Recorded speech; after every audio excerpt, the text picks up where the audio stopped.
अस्सलाम वालेकुम क्लास 1, कैसे हैं आप सब। उम्मीद करती हूँ कि आप सब ठीक होंगे। तो चलिए आइए हम अपना आगे वाला सबक पढ़ते हैं। लिखा हुआ है सवालों के जवाब लिखिए।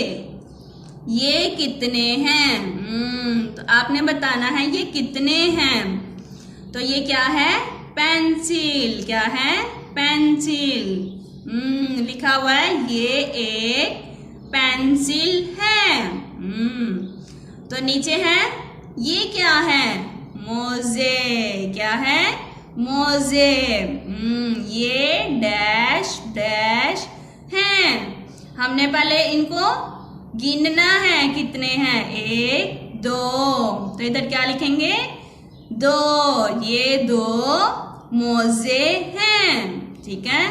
इसी तरह आपने फिर नीचे देखना है ये क्या है। इधर आपने लिखना है ये, फिर गिनना है 1 2 3।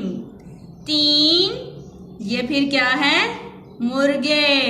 मुर्गे हैं। ये 3 मुर्गे हैं।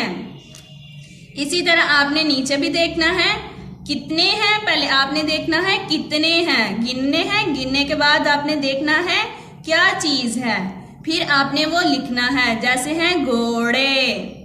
ये 1 2 3 4 4 घोड़े हैं। इसी तरह आपने बाकी को भी देखना है।